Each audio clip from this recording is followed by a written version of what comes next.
핵무기와 그 미사일 발사로 인해 가지고 국제사회에서 특히 유엔 결의안으로 인해서 북한에 대한 강력한 대북 제재가 시행 중에 있지 않습니까? 말씀 들었습니까? 맞습니다. 예, 우리나라도 그에 참여를 해야 되죠.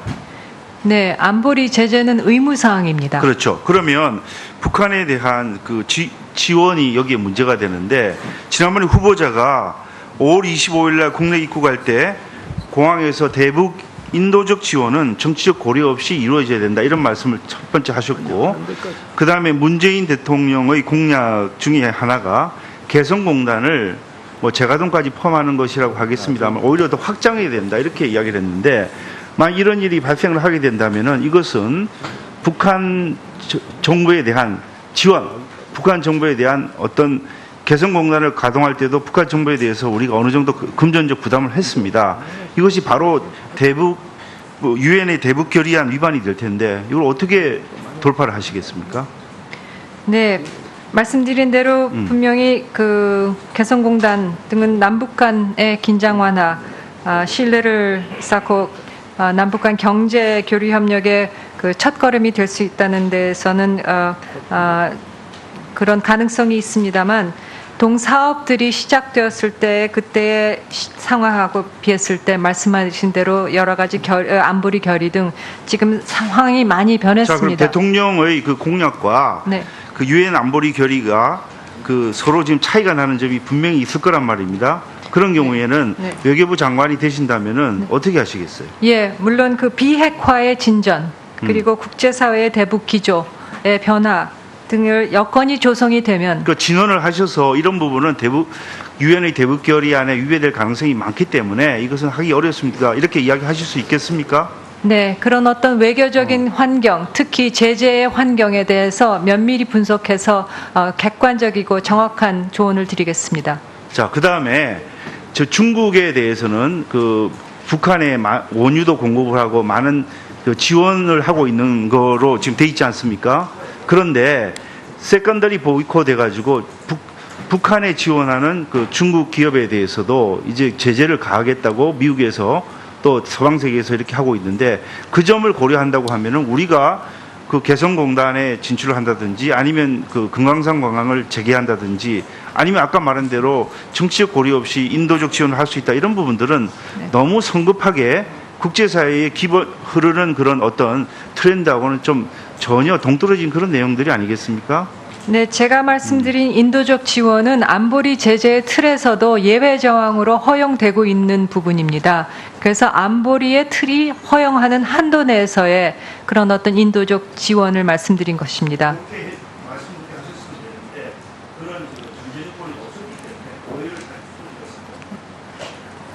예, 유기준 의원님 수고하셨습니다. 이번엔 강창일 의원님 질의해 주시기 바랍니다. 추가 질의 안 하려고 했는데 아까 말이 끊겨서 추가 질의 또 다른 내용도 해야 되겠습니다. 자, 북한 후보자님, 네, 예, 죄송합니다. 북한 핵 보유하고 있습니까? 하지 않고 있습니까? 그 군사적인 그런 네. 핵을 부분에 보유하고 있습니까? 안 하고 핵 있습니까? 무장으로 완결 단계로 나가고 있다고 네. 말씀을 드리겠습니다. 근데 국제사회는 이제 그걸 인정 못한다 이거죠? 그렇습니다. 그죠? 자, 그런데 미국에서는 어떨 것 같아요? 핵 동결이에요? 핵 폐기예요? 미국의 지금 대북한 정책은? 저희의 공통의 목적은 비핵화입니다. 저희라가 아니라 미국. 미국의 목적도 비핵화입니다. 비핵화 폐기. 네, 맞습니다. 그게 어느 정도 가능성이 있겠어요, 이 다음에?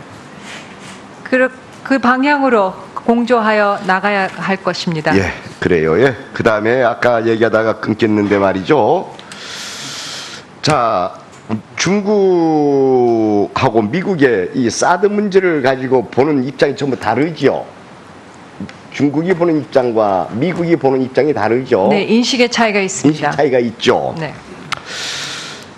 우리는 오히려 직접적인 당사자가 아닌데 이 새우등이 터지는 꼴이 돼버렸는데, 좀 나는 이 후보자가 장관이 되고 국제 인맥이 있고 미국에도 많은 파이프가 있기 때문에 이건 미국과 중국이 서로 오해가 있으면 풀고 미국과 중국이 풀어야 되는 문제가 아니냐 이 얘기예요. 가능성이 있습니까? 없습니까? 중국에서는 너 미국 보고 우리를 죽이기 위한, 우리를 포위하기 위한 랜디 체계의 일환이다 이렇게 보고 있고, 미국은 또 그렇지 않다, 북한 핵 문제다 이렇게 보고 있잖아요. 서로 이 뭡니까 인식상의 차이가 있죠.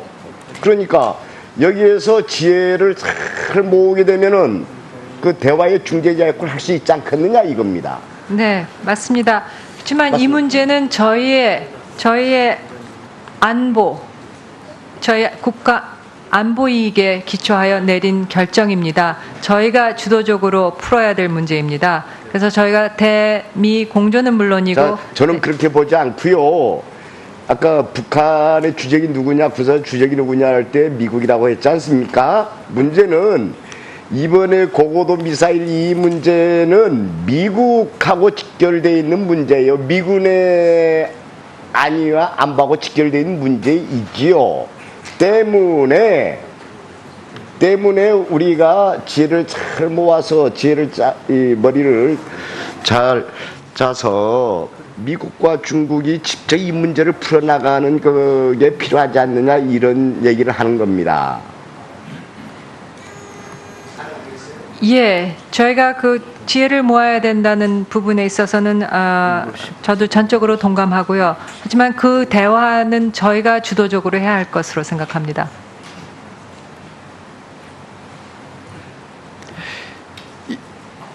예, 죄송합니다. 지금 우리 강창일 의원님 수고하셨습니다. 이번에는 이태규 의원님 질의해 주시기 바랍니다.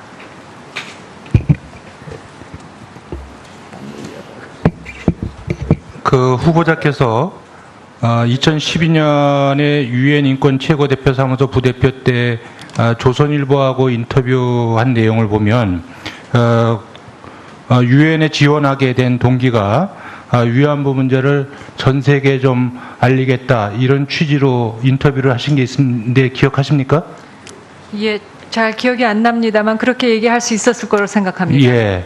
그리고 유엔에 가셔가지고 그동안 위안부 문제 해결을 위해서 또 위안부 문제를 전 세계에 알리기 위해서 구체적으로 활동하신 어떤 실적이 있으십니까? 네, 위안부 문제 그 자체를 놓고 한 업무는 없었습니다. 그리고 사실 그 유엔의 고위 공직자로서 우리나라의 그런 어떤 관심이 첨예하게 관련된 부분에 대해 있어서는 유엔 공직자로서는 직접 관여를 안 하는 게 관행입니다. 아니 그러니까 원래는 이제 왜냐하면 이게 포괄적으로라도 저는 하실 수 있는 거 아닌가 이런 쪽에서 좀 말씀을 드리는 거예요. 가령 예를 들어서 제가 후보자가 계셨던 그 유엔 인권 최고대표 사무소의 홈페이지에서 위안부라는 말을 좀 검색을 해봤더니 이게 이제 392건이 검색이 되는데 위안부 문제가 검색이 된 그 392건 중에서 그 중에서 후보자가 한 발언이나 활동 뭐 그런 부분에서 어떤 것도 찾아볼 수가 없었다. 이런 말씀을 좀 드리는 거고요. 또 후보자께서 제출하신 외신 인터뷰 6건, 또 여기 그 최고대표 사무소 부대표 재임 시 발언문 94건에도 위안부에 관련된 그 언급은 한 건도 제가 찾지 못했다고 저희 직원들이 이렇게 다 뒤져봤는데 못 찾았습니다. 그러면 이것을 언급하지 않는 게 관행이라서 말씀을 안 하신 겁니까? 그러면 이 지금 그 후보자가 계셨던 이 기구에 산하기구인 공문방지위원회는 지난 5월 12일 한일 위안부 합의 개정을 권고안을 내는 보고서를 또 발표하기도 했습니다. 그죠? 네. 그러니까 위안부 문제에 대해서 후보자가 속했던 이 기구가 뭔가 적극적인 역할을 할 수 있다고 보는데 거기에서 후보자께서 그 부대표로 계시면서 여러 활동이나 발언이나 모든 걸 하셨는데 위안부 문제를 코멘트한 것이 한 번도 없기에 이것이 과연 정상적이냐 이걸 제가 여쭤보고 있는 겁니다.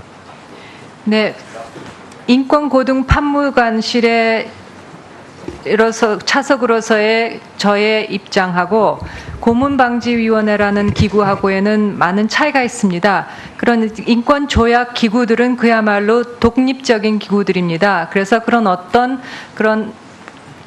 그 조직에 속한 그런 어떤 기구들이 네, 아니라. 알겠습니다. 그럼 예.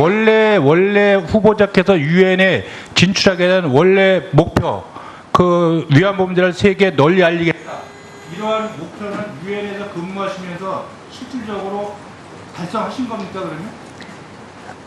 실질적으로 관여를 하지 않아야 되는 그런 UN 공직자의 위치에서 저희 나라의 그런 어떤 큰 관심사가 되는 부분에 있어서는 아까도 말씀드렸듯이 직접 개입을 안 하는 것이 그런 어떤 관행이고 묵계입니다. 따라서 제가 직접 이 사안을 다룰 수는 있는 상황은 아니었습니다만 조약 기구들이라든가 그런 독립적인 그런 특별 보고관들의 노력에 대해서는 그런 사무의 지원을 역할을 하는 것이 인권고등판무관실의 일입니다.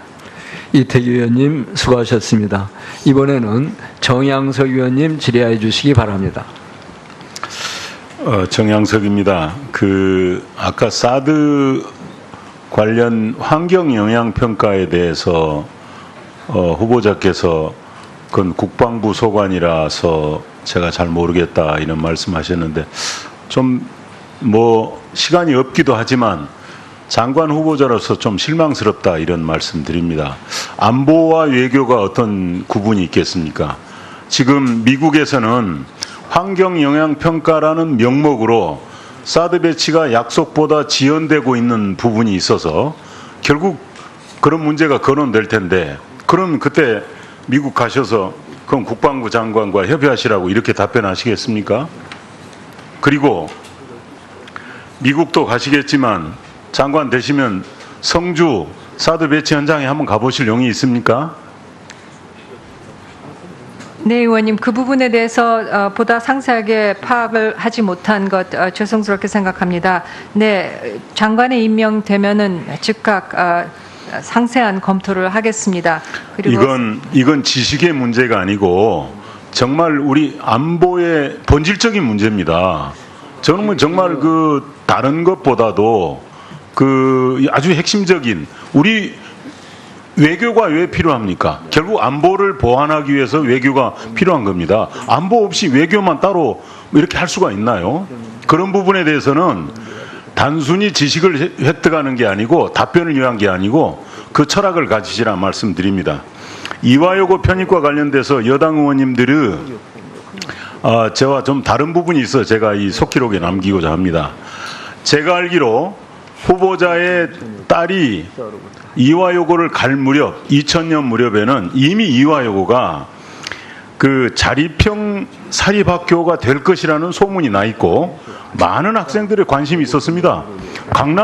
왜 강남에를 갑니까? 집은 서대문에 있는데 당연히 저 교장 선생님 소개로 502호에 가게 됩니다. 그리고 또 그 당시 여기를 갈 수밖에 없는 제도가 있었습니다.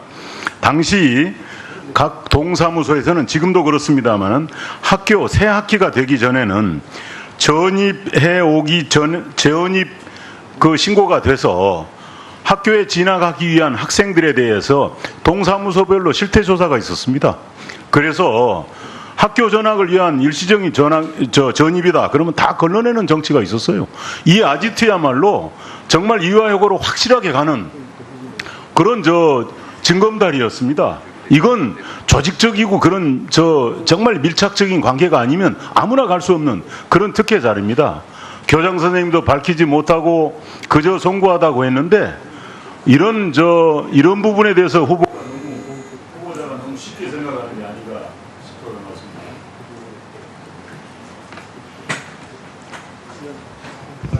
네, 제가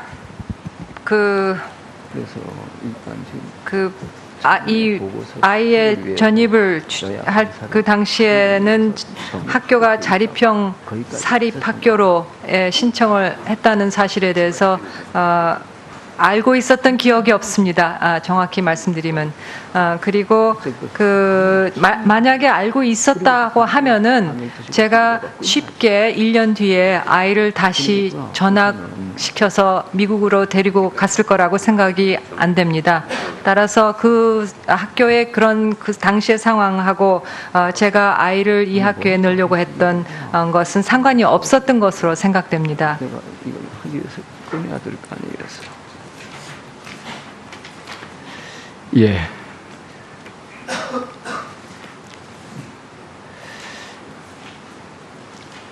이렇게 해서 4차 추가 질의를 끝마쳤습니다. 더 이상 질의하실 위원님들 계십니까? 예, 그러면은 유기준 의원님 질의해 주시기 바랍니다. 예, 후보자님 너무 오래 하셔서 좀 집중력이 떨어져 있는 것 같은데 네, 죄송합니다. 좀 심호흡을 하시고 추가 질의 잘 좀 끝나는데요. 들어주세요. 종료한 해운대 그 콘도권 물어봅니다.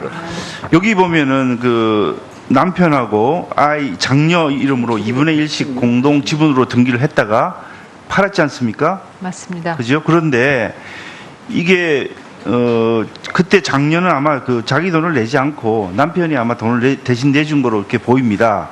맞습니까?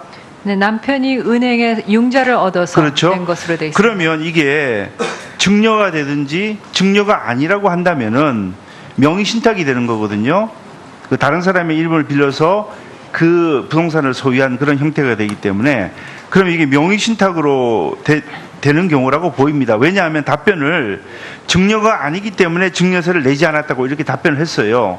그러면 이건 명의 신탁이 되는 거지. 자기가 자기 이름으로 취득을 해야 되는데 장녀 이름까지 빌려서 했기 때문에 이것은 명의 신탁이 되는 겁니다. 이것은 5년 이하의 징역 또는 2억 원 이하의 벌금에 처하는 사실은 부동산 실명거래법 위반입니다.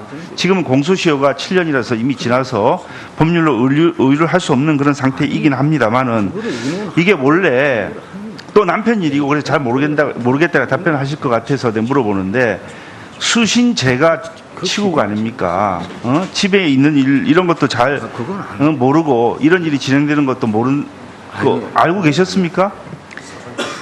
남편이 아이와 공동 명의로 이것을 매입했다 하는 그 사실은 제가 알고 있었습니다. 그러니까 이런 일들을 네. 이런 일을 했다는 그 남편은 너무 세상을 너무 편하게 자기 위주로 해석을 해서 이렇게 한 것 같고 거기다가 지금 후보자는 집안의 중요한 분들이 이렇게 일을 하는데 이걸 몰랐다고 하는 거는 정말 너무나 이상한 일이고 알았다고 그대로 했다면은 더욱더 문제가 되는 일 아니겠습니까? 어떻게 네. 생각하세요? 말씀하신 대로 제가 그 외국에서 있기 때문에 좀 어려움은 있었지만은 저희 가족을 상황을 자세히 파악하지 못하고 있었던 알겠습니다. 점에 대해서 예. 죄송스럽게 그다음에 생각합니다. 2004년인가요? 우리 그때 뭐 쉽게 말해 그 위장 전입을 하고 난 이후에 이화여고 교장 선생님하고 인터뷰를 했죠. 동창회보에서. 그렇지 않습니까? 그랬던 것으로 그랬던 걸 생각하는 게 아니라 지금 여기 지금 이화 동창회보에 이렇게 지금 강경화 후보자 오래전의 모습이고 이 정창영 교장 선생님하고 같이 나왔어요. 예? 그렇죠?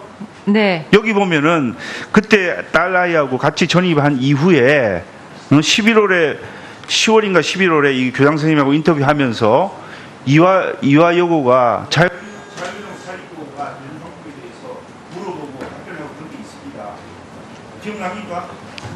네. 사실 그런 동창회보라든가 이런 동문지에서 많은 인터뷰 요청이 왔습니다. 그렇지만 그런 인터뷰 진행 과정이나 질문 내용에 대해서는 대부분 많은 경우에 제작진에서 제공해 주는 대로 그 인터뷰를 많이 진행을 했고 그 경우도 아마 그런 식으로 진행이 되지 않나 생각됩니다. 이것도 그럼 위장 인터뷰입니까? 다른 사람이 한 것은 본인 이름만.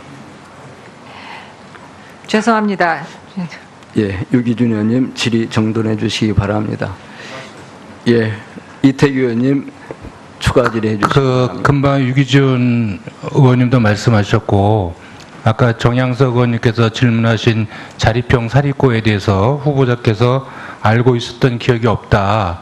이 부분에서는 후보자께서 그 답변 내용을 번복을 지금 여기서 하실 수 있는 기회를 드릴게요. 왜냐하면 금방 저 교지 말씀하셨지만 지금 후보자께서 그런 교지의 내용이 인터넷에 다 있습니다.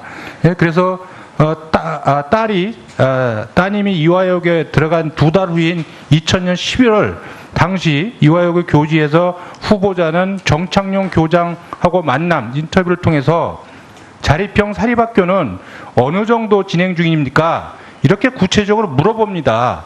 이화 여고가 자립형 사립고를 준비하고 있다는 것을 후보자가 알고 물어보는 겁니다. 이걸 누가 써줘서 그냥 읽었다고 하더라도 이 학교가 자립형 사립고를 준비하고 있다는 것을 후보자가 몰랐을 리가 없습니다. 이 부분에 대해서 지금 답변 번복하실 생각 있으세요? 예. 죄송합니다. 제가 그 아이를 아이의 주소를 옮길 때의 상황하고 그때 인터뷰를 했을 때의 상황하고 둘 다 굉장히 오래 전의 일입니다. 그래서 어느 순간에 제가 그 상황에 대해서 얼마만큼의 기억을 하고 있는지 알고 있었는지 전혀 정말 기억을 하지 못하고 있는 부분에 대해서 죄송스럽게 생각합니다. 예, 이상으로 5차 질의를 끝내겠습니다. 참고로 우리 위원진들께 회의석상에서 위원장석 앞을 지나지 않도록 요청드립니다. 예, 의사진행 바로 하십시오. 예. 자, 후보자님. 네. 예, 아까 제가 물었을 때 이게 좀 너무 오래된 일이라서 기억이 안 난다는 취지로 그 동창회보에 그 인터뷰한 거를 그런 취지로 말씀하셨습니다. 근데 이게 보면은 상당히 이례적인 일이거든요. 그 후보자께서 이게 몇 년도야? 굉장히 좀 오래전 일이긴 합니다만은 이것을 모른다고 한 2000년이네요. 2000년에 인터뷰를 이렇게 하셨는데 이 모른다고 하는 거는 너무나 좀 이상한 것 같습니다. 그리고 그때 자립형 사립학교 이렇게 어느 정도 진행 중이라고 이렇게 실제 묻기도 했어요. 그래서 이걸 모른다고 한다면은 너무나 이상한 일로 보입니다. 그래서 지금이라도 이 부분에 대해서는 저는 아까 이거 모른다고 그러면 이거 바로 그 위장 그 인터뷰다 제가 그런 표현을 썼는데 다른 사람이 인터뷰한 거 이름만 빌려줬다 이런 뜻인가요? 그건 아니지 않습니까? 그래서 네. 이 부분은 정확하게 다시 답변을 하세요. 이게 자립형 사립학교는 어느 정도 이화 여고가 진행 중입니까? 이런 취지로 물었습니다 그때. 네. 예, 후보자 답변해 주시기 바랍니다. 네, 의원님, 제가 아이의 주소를 옮길 때에 만약 제가 그 사실을 알고 있었더라 그러면은 말씀드린 대로 제가 1년 뒤에 다시 아이를 전학시켰지 않았을 것으로 생각이 되어서 그 아이의 주소를 옮길 때는 제가 몰랐을 것으로 제가 제 기억을 되짚는 거고요. 이 인터뷰를 한 그 몇 달 뒤에는 아마 이 문제가 학교의 그런 어떤 중요한 관심사였기 때문에 그 기획자가 인터뷰를 구성하면서 저한테 이런 질문을 좀 해주면 어떻겠다 하고 그런 제안에 따라서 시나리오에 따라서 그렇게 인터뷰를 진행할 것으로 생각됩니다. 예, 이상으로 5차 질의까지 모두 마치도록 하겠습니다. 예, 6차 질의입니다. 참고로 우리 위원님들께서는 같은 질문에 대해서 반복적인 질문보다는 추가되는 말씀을 드리는 거예요. 가령 예를 들어서 제가 후보자가 계셨던 그 유엔 인권 최고대표 사무소의 홈페이지에서 위안부라는 말을 좀 검색을 해봤더니 이게 이제 392건이 검색이 되는데 위안부 문제가 검색이 된 그 392건 중에서 후보자가 한 발언이나 활동 뭐 그런 부분에서 어떤 것도 찾아볼 수가 없었다. 이런 말씀을 좀 드리는 거고요. 또 후보자께서 제출하신 외신 인터뷰 6건, 또 여기 그 최고대표 사무소 부대표 재임시 발언문 94건에도 위안부에 관련된 그 언급은 한 건도 제가 찾지 못했다고 저희 직원들이 이렇게 다 뒤져봤는데 못 찾았습니다. 그러면 이것을 언급하지 않는 게 관행이라서 말씀을 안 하신 겁니까? 그러면 지금 그 후보자가 계셨던 이 기구에 산하기구인 고문방지위원회는 지난 5월 12일 한일 위안부 합의 개정을 권고안을 내는 보고서를 또 발표하기도 했습니다. 그죠? 네. 그러니까 위안부 문제에 대해서 후보자가 속했던 이 기구가 뭔가 적극적인 역할을 할 수 있다고 보는데 거기에서 후보자께서 그 부대표로 계시면서 여러 활동이나 발언이나 모든 걸 하셨는데 위안부 문제를 코멘트한 것이 한 번도 없기에 이것이 과연 정상적이냐 이걸 제가 여쭤보고 있는 겁니다. 네. 인권고등판무관실의 차석으로서의 저의 입장하고 고문방지위원회라는 기구하고에는 많은 차이가 있습니다. 그런 인권 조약 기구들은 그야말로 독립적인 기구들입니다. 그래서 어떤 그 조직에 속한 그런 어떤 기구들이 네, 아니라 알겠습니다. 그럼 예. 원래 후보자께서 유엔에 진출하게 된 원래 목표, 그 위안부 문제를 세계에 널리 알리겠다. 이러한 목표는 유엔에서 근무하시면서 실질적으로 달성하신 겁니까, 그러면? 실질적으로 관여를 하지 않아야 되는 그런 유엔 공직자의 위치에서 저희 나라의 그런 어떤 큰 관심사가 되는 부분에 있어서는 아까도 말씀드렸듯이 직접 개입을 안 하는 것이 그런 어떤 관행이고 묵계입니다. 따라서 제가 직접 이 사안을 다룰 수는 있는 상황은 아니었습니다만 조약 기구들이라든가 그런 독립적인 그런 특별 보고관들의 노력에 대해서는 그런 사무의 지원을 역할을 하는 것이 인권고등 말한 대로 정치적 고려 없이 인도적 지원을 할 수 있다 이런 부분들은 너무 성급하게 국제사회에 흐르는 그런 어떤 트렌드하고는 좀 전혀 동떨어진 그런 내용들이 아니겠습니까? 네, 제가 말씀드린 인도적 지원은 안보리 제재의 틀에서도 예외 정황으로 허용되고 있는 부분입니다. 그래서 안보리의 틀이 허용하는 한도 내에서의 그런 어떤 인도적 지원을 말씀드린 것입니다.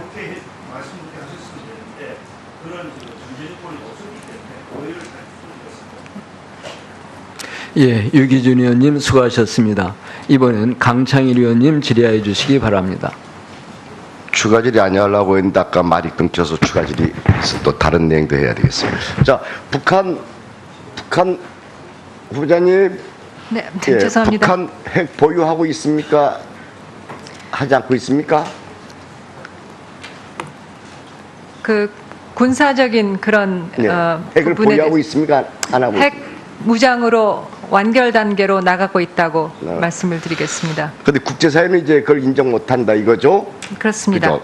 자, 그런데 미국에서는 어떨 것 같아요? 핵 동결이에요? 핵 폐기예요? 미국의 지금 대북한 정책은 저희의 공통의 목적은 비핵화입니다. 저희라가 아니라 미국 미국의 목적도 비핵화입니다. 비핵화 폐기. 네, 맞습니다. 그게 어느 정도 가능성이 있겠어요? 이 다음에 그 방향으로 공조하여 나가야 할 것입니다. 예, 그래요. 예. 그 다음에 아까 얘기하다가 끊겼는데 말이죠. 자, 중국하고 미국의 이 사드 문제를 가지고 보는 입장이 전부 다르죠.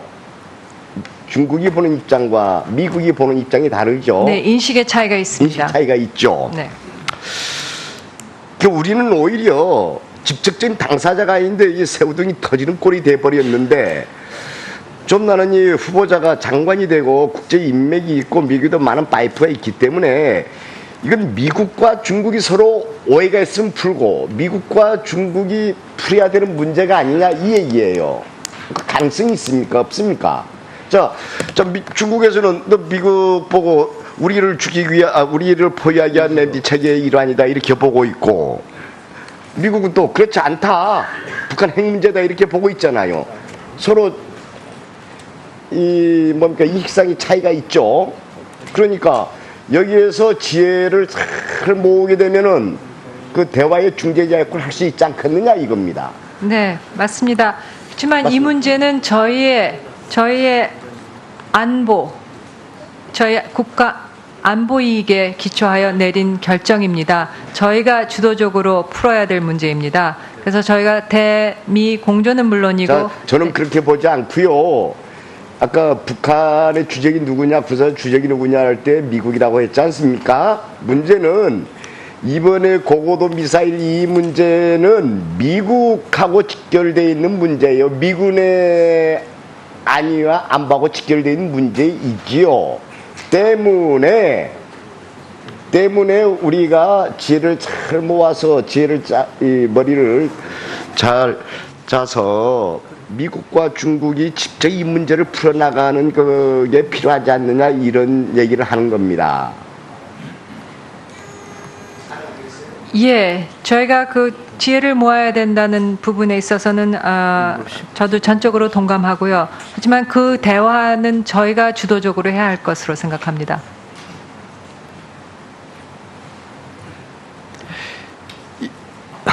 예, 죄송합니다. 지금 우리 강창일 의원님 수고하셨습니다. 이번에는 이태규 의원님 질의해 주시기 바랍니다.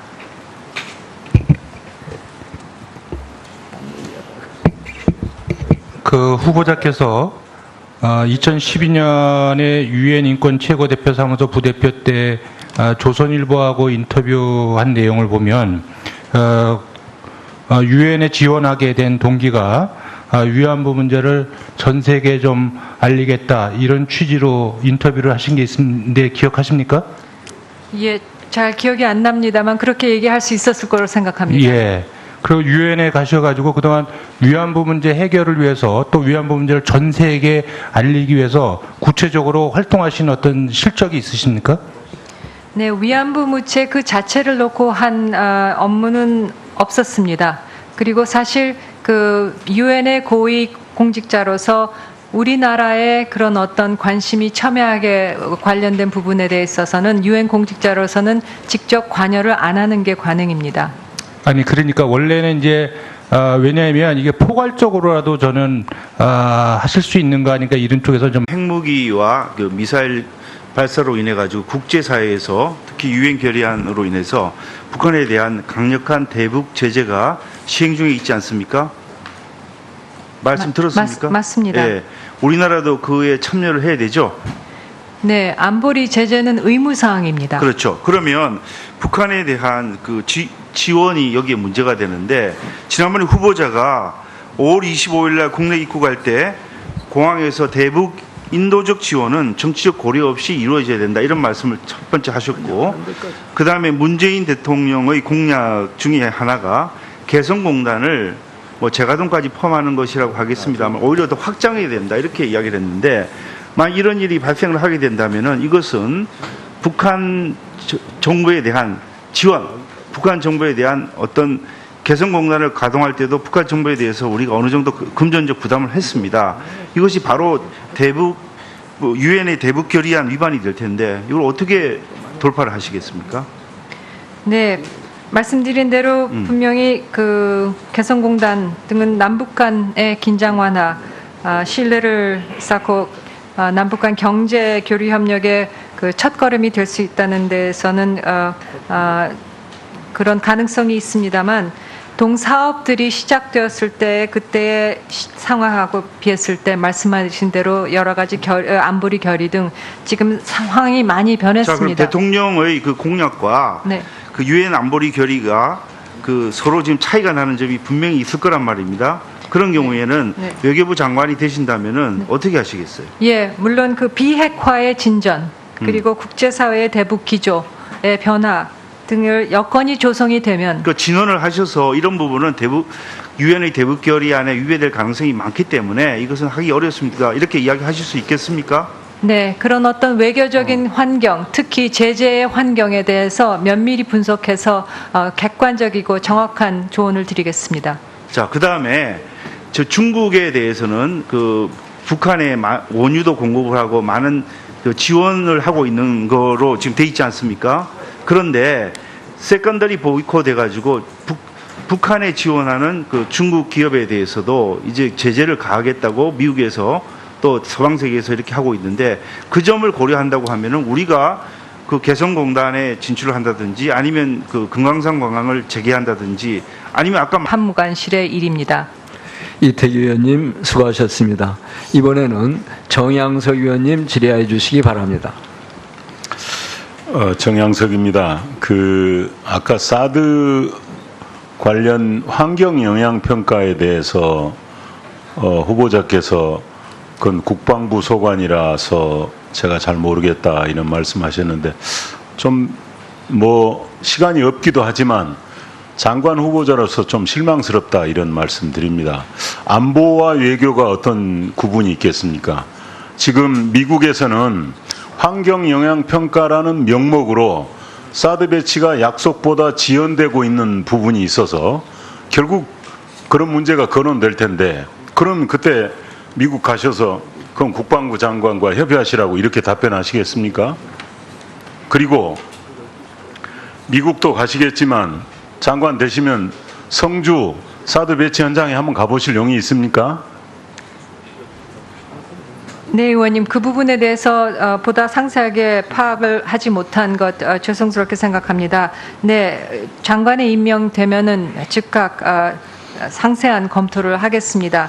그리고 이건 지식의 문제가 아니고 정말 우리 안보의 본질적인 문제입니다.